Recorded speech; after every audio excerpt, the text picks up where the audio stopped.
Okay, let's see. Let's see, are we live? We do appear to be live. So today, I'm going to check out Diablo 4. Let's first watch the gameplay trailer and let's see how it goes. Age verification. Okay, let me do this off screen. Ah, I should have things set up ahead of time. Let's just put January 1st. Not my birthday. How's that sound? A little loud?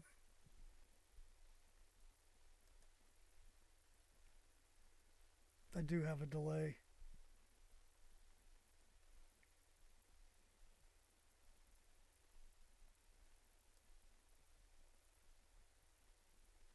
New voice? Is that a new voice actor for Deckard Cain? I thought Deckard died in Diablo 3, didn't he? I don't know.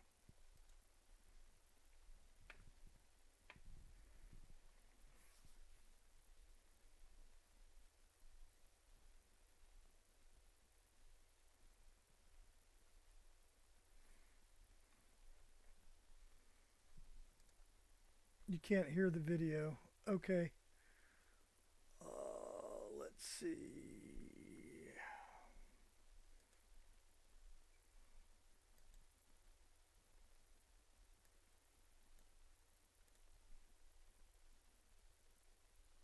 Desktop audio. It should. Let me see. Yeah, it's not working. I wonder why it's not working. I always hate advanced audio properties.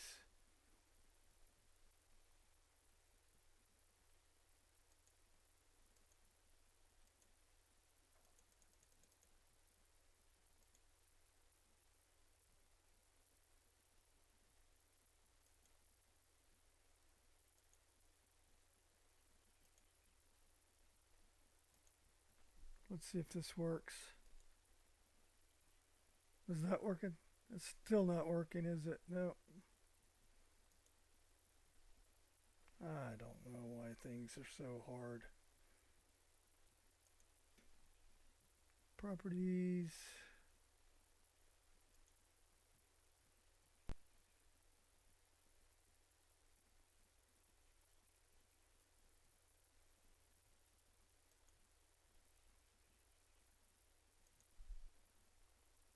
Wait.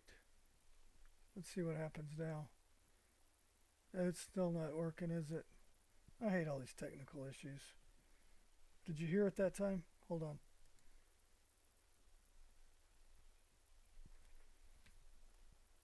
Not working, is it? I hate all these technical issues. Did you hear it that time? Hold on. Still not working. Still shit. I hate crap. Let's see. Properties. Default.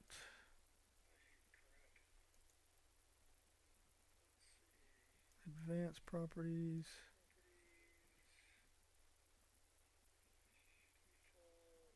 Monitor and output.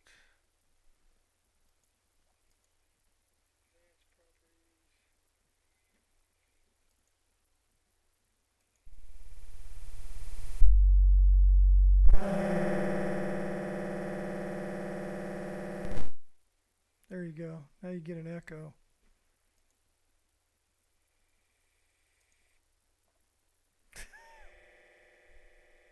It is Diablo. It's the devil. Alright, no echo this time?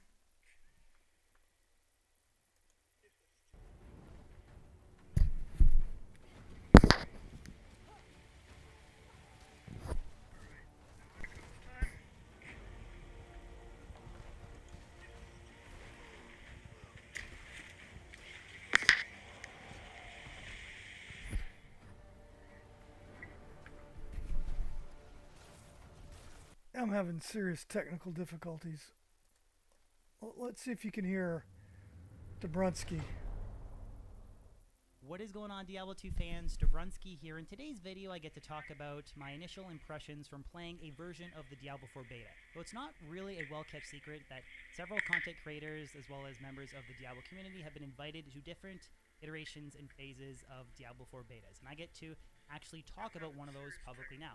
So the beta that I'm allowed to talk about, there was a couple restrictions, so I wanted to cover that first. I'm not able to discuss any of the cutscenes or storyline. That was one restriction. The beta was also restricted to 3 characters, so the... Okay, so that is working. That's odd. Alright, so I can't, for some reason, when I try to run it off of Blizzard's website, it's not working. So let's see, can I get a YouTube off this thing?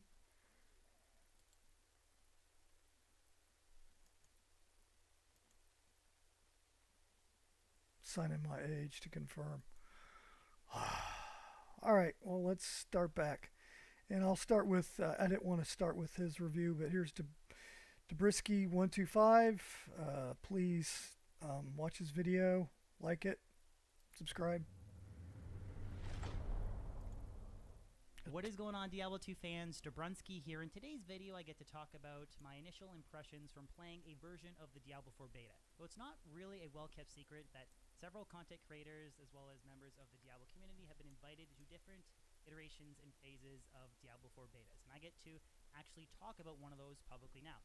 So the beta that I'm allowed to talk about, there was a couple restrictions. You're saying just go back and turn it on. I'm thinking you're picking it up from my mic.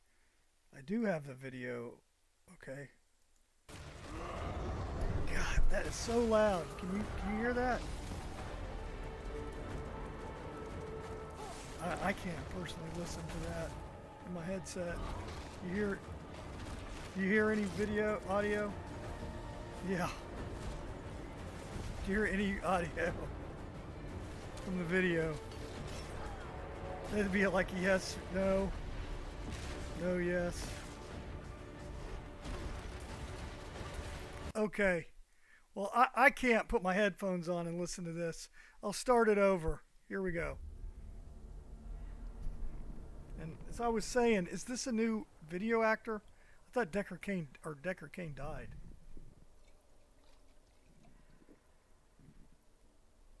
The dream continues to haunt me, old friend. It always starts with a journey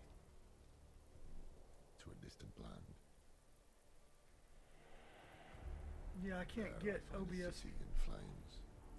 Yeah, I tried that in OBS, but it didn't work. Oh, wow. Desktop audio at 3%? Maybe that's the problem. Why the hell did that happen? I'm not used to using OBS. I'm used to using Streamlabs. Here we go.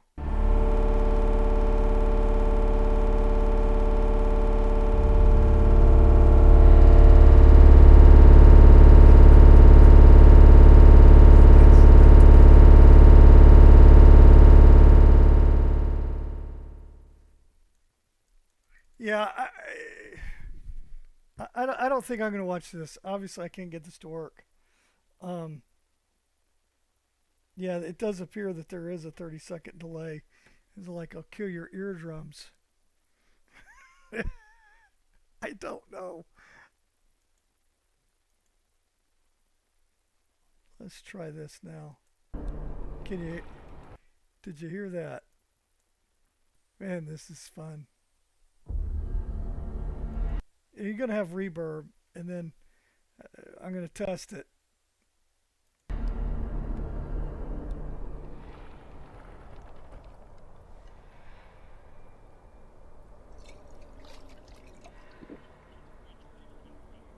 The dream continues to haunt me, old friend. You're going to have reverb, and then I'm going to test it.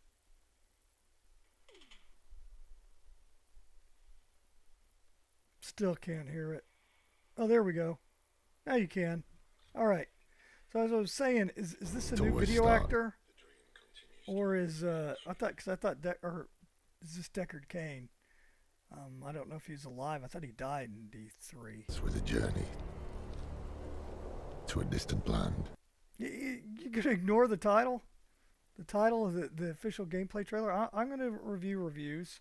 I'm just going to start with the trailer first. There I find a city in flames. Streets choked with corpses. Unthinkable destruction. I witness senseless slaughter. That's not Deckard Cain, but that's a damn big snake. Brother against brother. Pure hatred. And then executions. Agony. Oh, Diablo. Okay, yeah. Sure. Diablo. It probably blows. D3 blew. Suffering surrounded me until my turn comes. They burn my eyes, break my bones. I awaken in terror. There's no one left to stand against them. Yeah, and Tyrael died in D3, right? I mean, who the hell's left? Sorcerer. I'm glad they brought that class back.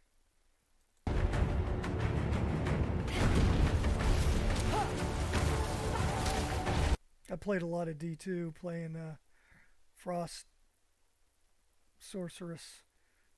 Robrita was the name.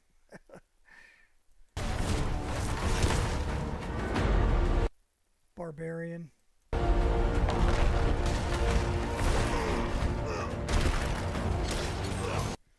Yeah, all the monetization coming out. I think Diablo Immortal, kind of changed things, and I don't know. We'll see what kind of monetization they have on this. Loot boxes, pay for loot boxes.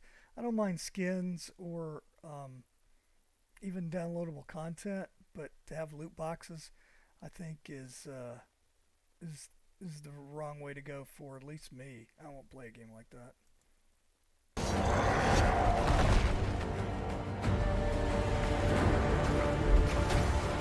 Wait, if that was Barbarian, what's this, a druid? Yeah, it's a druid, of course. There we go. Transformed into a werebear.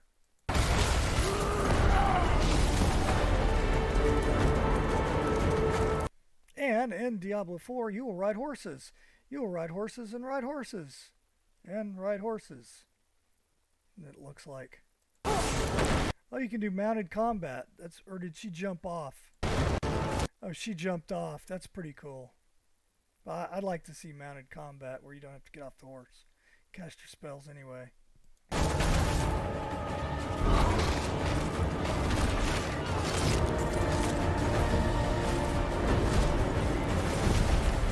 Tyrael returned to heaven as immortal and became wisdom, and Tyrael chose to leave heaven and return to sanctuary. I need to let it play 5 to 10 seconds. Not if I want to talk. I mean, haven't you seen like Asbin?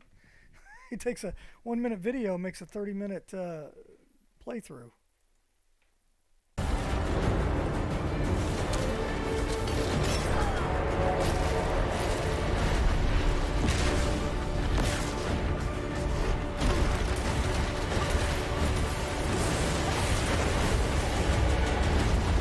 I haven't seen Necromancer yet.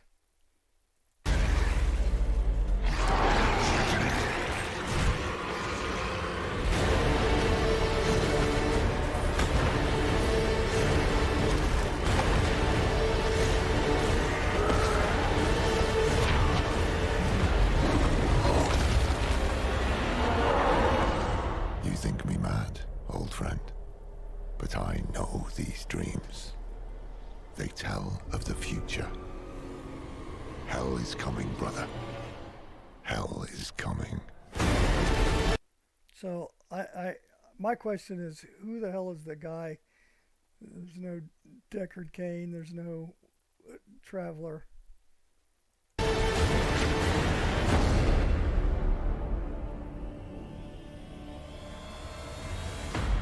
D4. Yeah.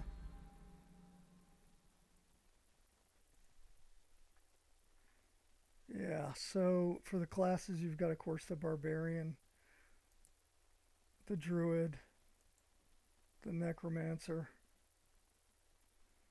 the rogue, and the sorcerer. I think that's a good solution. Them going back. No witch doctor. Hopefully with the expansion they'll have Amazon.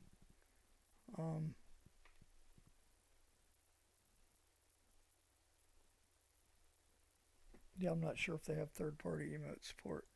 All right, so let's go back to Brisky, see what he says in his playthrough. Like I said, watch his videos.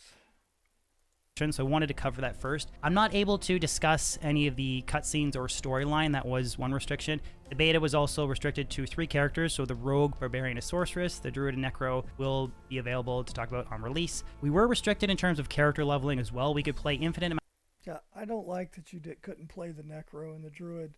Those are 2 of my favorite classes, and I have a feeling if they're not letting people play it, that it may be really bugged.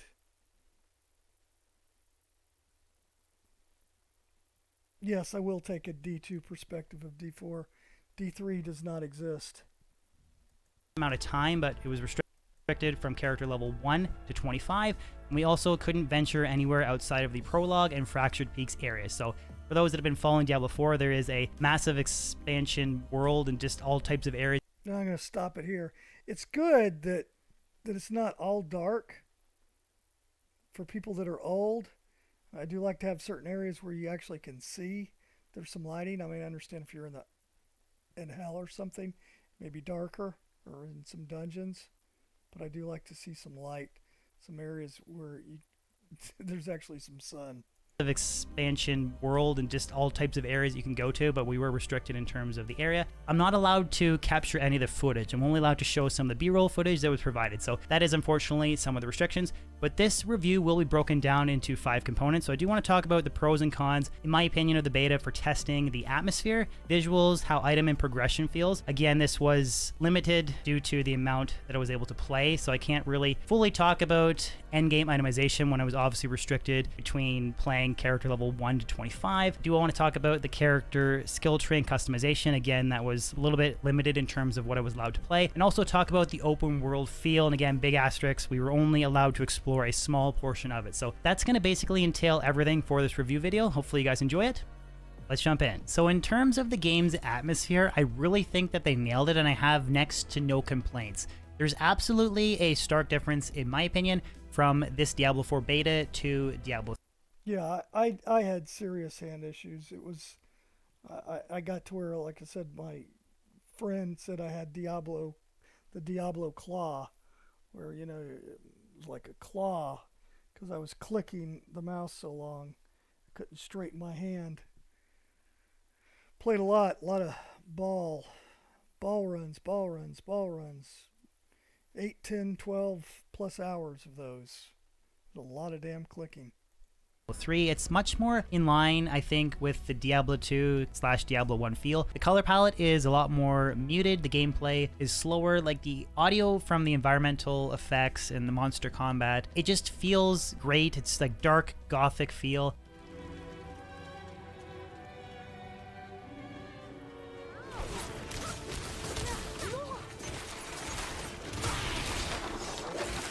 There's really zero complaints that I have. I think in terms of the atmosphere, they absolutely nailed it. So moving on to visuals.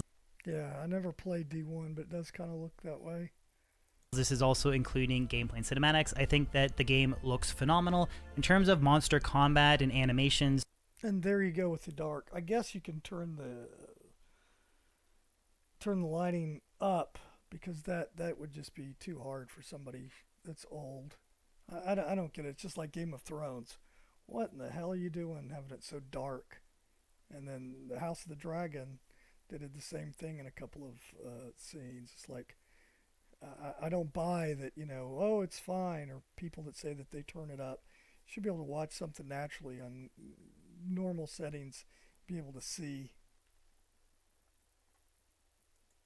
It's not really over the top. A good comparison, I think, would be Diablo 2 being somewhat on the restricted end in terms of spell animations early on, compared to Path of Exile, which is really the opposite end of the spectrum with a lot going on. Diablo 4, I think, finds a good balance, so less than Diablo 3.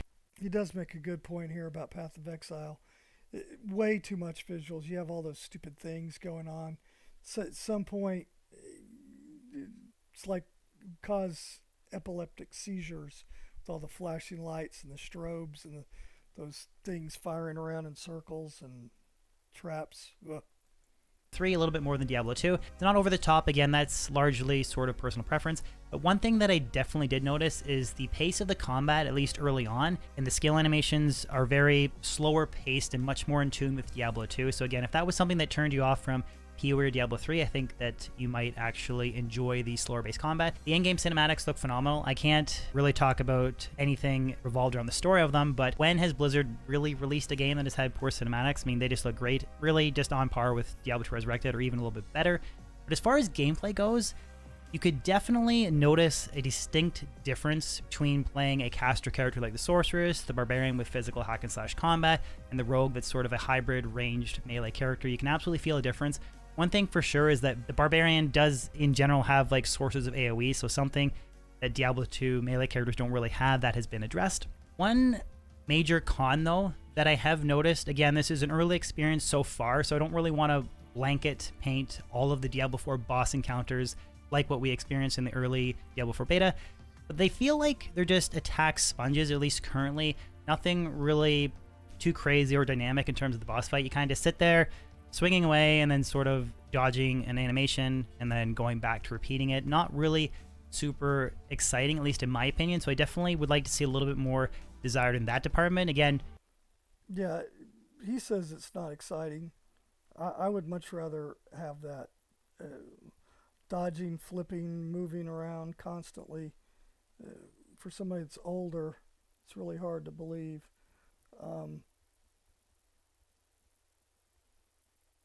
Yeah, the skill trees in Path of Exile is just insane. Insanity. Big asterisks, the world boss events and the later campaign events weren't included in this beta, so that may change, but at least early on, I definitely personally felt that sort of impression. The boss battles were a little bit lacking in my opinion. So I'd like to move on to character progression and itemization. Again, big asterisks here. This beta was restricted to character level 25. So you're about character level 50 once you finish the campaign, and then you can progress all the way to 100 once you've worked your way through the different world tiers and your Paragon boards. This is obviously a very limited and narrow scope, but I don't feel like it was that horrible. The drop rates seemed sort of similar in tune to Diablo 2, so I wasn't dropping a ton of legendary items. Like you would get a couple magic items, a couple rare items, and then the odd legendary here or there. It wasn't just legendary dropping from the sky, so again, that is pretty good. But in terms of drop rates, I did have the opportunity to ask Joe Shelley. So that's good if dodge is on the space bar for technically challenged people like me. That'll actually allow me to hit the dodge occasionally. Boy, is it sped up. I watch it. I'm addicted to 1.75 or 2 times speed. So specifically on his philosophy for at least the Diablo 4 team's philosophy in terms of drop rates, and he said, kind of paraphrasing here, that the general philosophy was wanting players to be able to make cool and fun builds relatively quickly to experience interesting and different dynamic options while still having long-term chase goals to continue to progress that character. So this is definitely a stark difference from Diablo 2, and some people may like this, some people may be against it, but Diablo 2, for example, if you really want to excel with a sorceress with a lightning or fire-based build, even with the introduction of Thunder Charms, you're pretty much restricted to having to make Infinity, and then eventually expensive rumors like Flickering Flame and Phoenix to actually make that build viable. Whereas the Diablo 4 approach, they want you to be able to play a... Now see, you can tell a difference between... I'm okay with the Dark and Diablo 2 because, you know, all your spell effects and everything, you know, you do have, you know, fires and stuff, at least in that area, but just running around outside like this, so I guess you have your mini-map. It's just like getting lost out in the woods. A lightning, cold, or fire sorceress and progress through the game with any of those builds, but then again, having long-term chase items, so similar to getting like a fire scaler with 45 to life and a torch and an Annie, and then Maras and just those high-end, you know, griffins, facets, etc. in Diablo 2. They want to have those chase items in Diablo 4, but at least you have the opportunity to experience that character early on, and you're not forced to play something else until you've played X amount of hours or have dropped X item, if that makes sense. Now, in terms of trading, this is definitely a big discussion for the Diablo 2 community, at least, that really just hates this aspect of Diablo 4. There is a form of restricted trading, but it's a work in progress. They're not really set on anything specifically yet, but there are some restrictions in terms of power level for items, for example, that you can and cannot trade. So currently you can trade magic and rare items, but you can't trade legendary or ancestral legendary items or unique items. But you can, however, extract a legendary affix and trade that, or you can upgrade a rare item to a legendary item. So you can also trade crafting materials as Yeah, this would take a little getting used to. The character.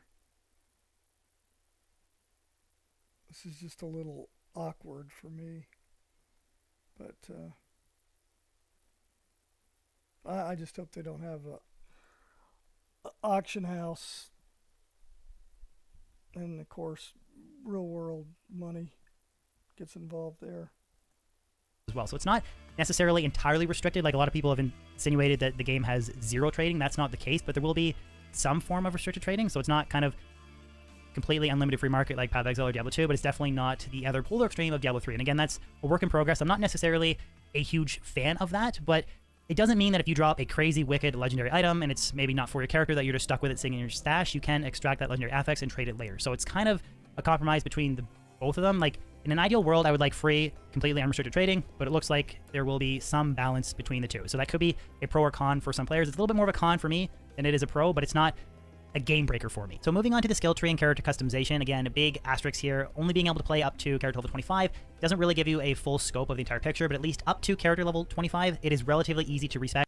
Now see here, this is, yeah, I'm okay with it being darker than this, but especially with all these little dots all over. Are these like wisps or something? I don't know. So if you're playing cold sorceress and you want to go lightning or fire, just cost a little. And there's the skill tree. It is not as bad as Path of Exile, but it does have some PoE vibes. It's kind of weird not having it tabbed, but having it in one where you go with like fire or arcane or frost, depending on the quadrant. A little bit of gold, it's not a big deal. You can do it really whenever you want to, which I think this is a good thing early on. I don't think you want to be so restricted that if you're playing for like an hour or 2 hours and you decide you don't like cold, that you need to, again, start over again to play fire or lightning. But I do know, and I do want to acknowledge that a big con for a lot of people was, to quote Rod Ferguson loosely, once you reach the endgame content, it's easier to start a new character than it is to respec that existing character. I think that this is actually a good thing because I feel like for any successful ARPG, you kind of want to have meaningful decisions, at least when it comes to the late end game, so you're not restricted. Yeah, not being able to respec at end game, that just leads to a lot of replay because you make a mistake and you can't fix it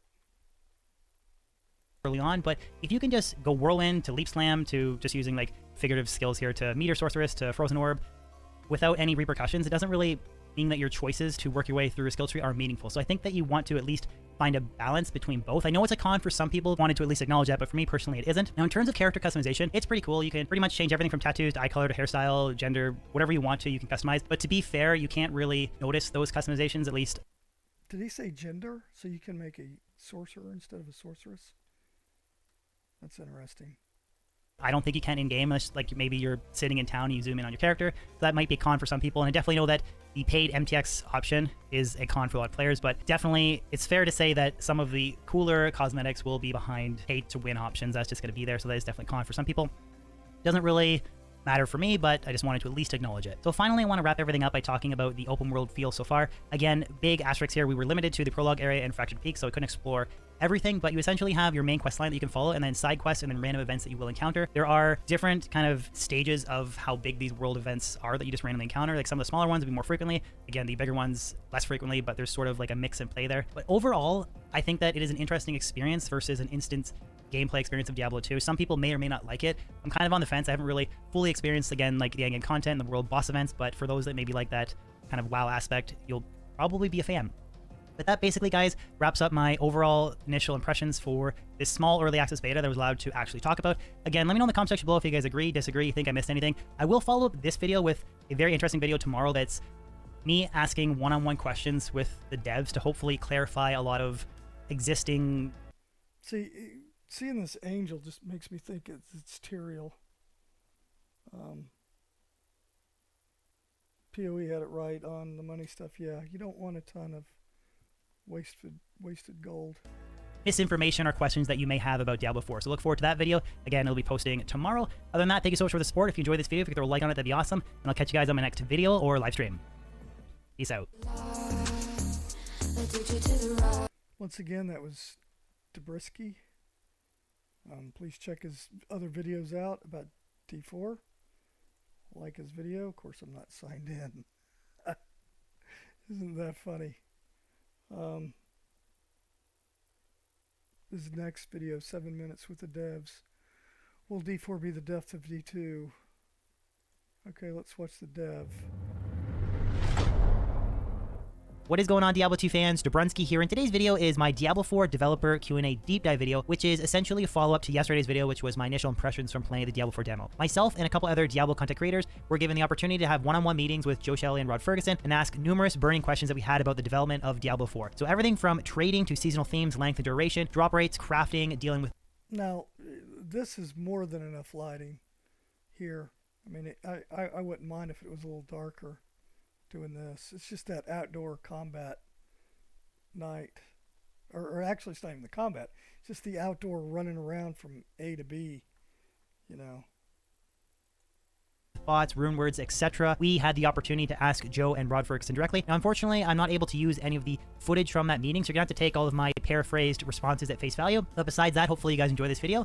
With that being said, let's jump in. So the first question that I asked was, what is the state of trading in Diablo 4? Will it evolve? Is it sort of flexible or set in stone? And what is the devs' overall approach to trading in general? The response that I got was, essentially, Diablo 3 is the one end of the extreme spectrum with account-bound items versus Diablo 2 being the other extreme end where you can trade anything infinite amount of times. And the approach to Diablo 4 was somewhere in the middle, or at least that's where the team is trying to steer the ship. They do want to limit trading power with some items. This is flexible and can evolve, but for example, not being able to currently trade legendary items. And this is, again, in an attempt to sort of stifle real money trading websites and bots, but they do provide you with opportunities to either salvage legendary affixes to use them on other items. So if you were to drop an insane two-handed axe that had a preferable legendary affix for, let's say, a caster character, you could salvage that legendary affix and not be stuck with an item that you can't trade that it's garbage. And also, they're taking an approach with smart loot, not 100% smart loot, but a balanced approach. Yeah, I would like to know more about the affix. So basically, you take off like some kind of bonus off an item, and then you can trade that bonus and they can put it on theirs. Still going to have a lot of real world gold selling. Yeah, D2 was great. It probably won, well, it was Blizzard North, but one of Blizzard's best games.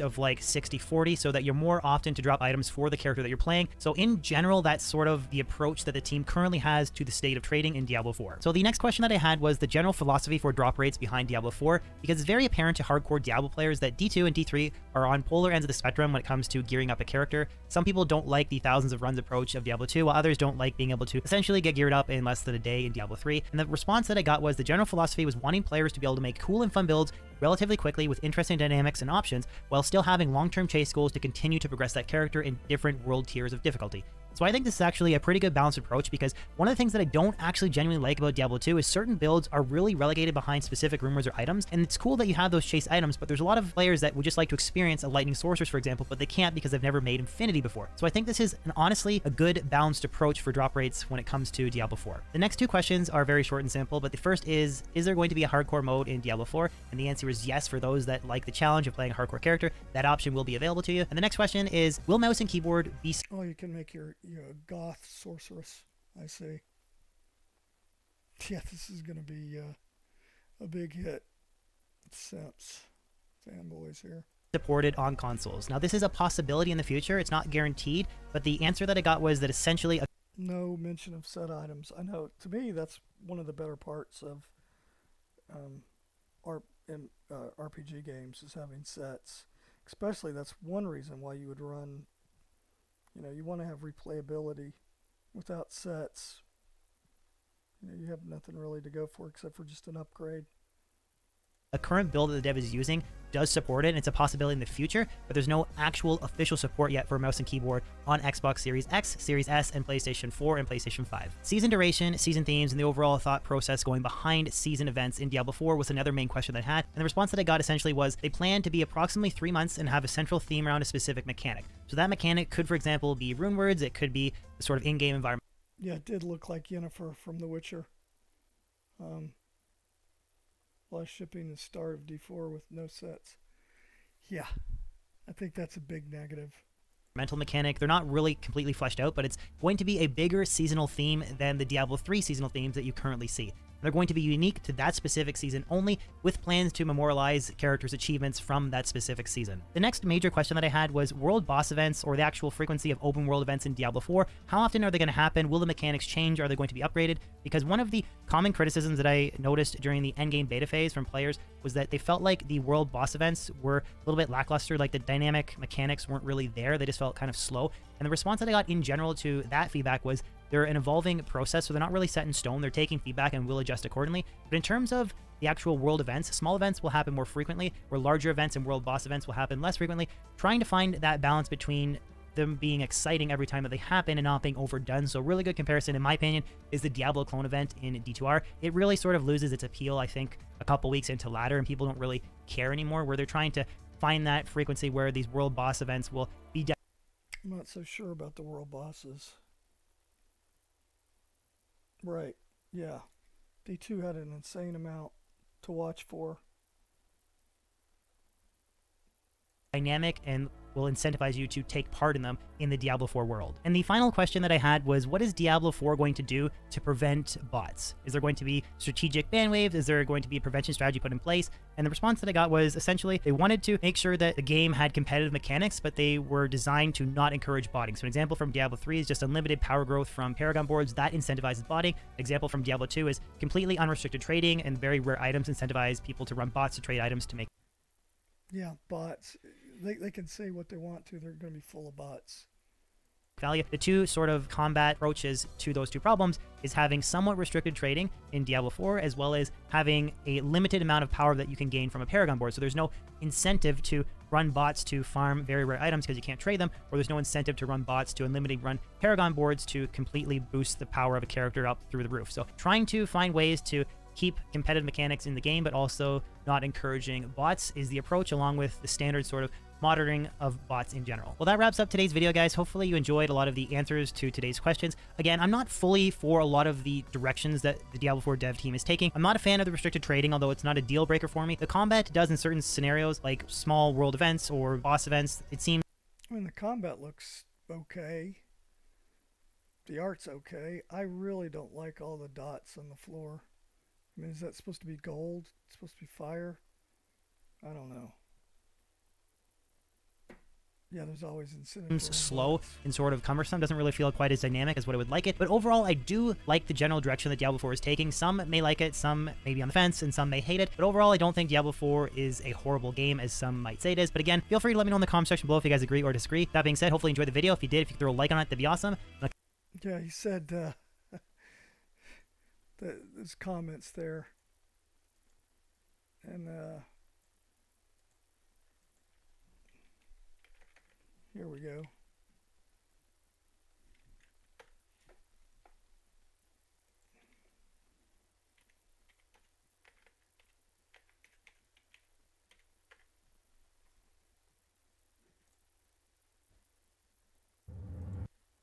I will like and subscribe.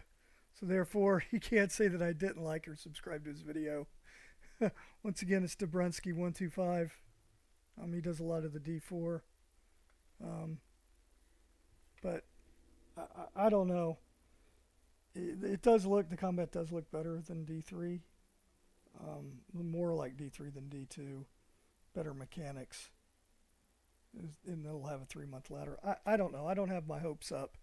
Some of the graphics look okay. The gameplay looks okay. But a lot of things that they don't say, or he wasn't allowed to say, just kind of leads me to believe that it's going to be... I wanted a sequel to D2.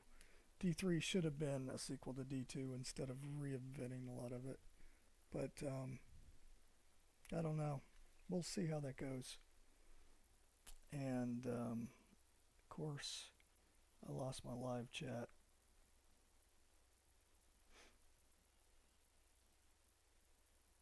My search history?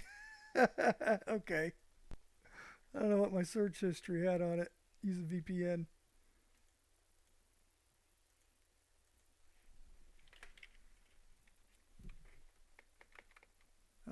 I searched. I'll have to go back and see that. So I'll make this private. All right. Thanks, everybody. That's going to be it for me today. Got a couple things to do. Thank you. Like, subscribe. Poof.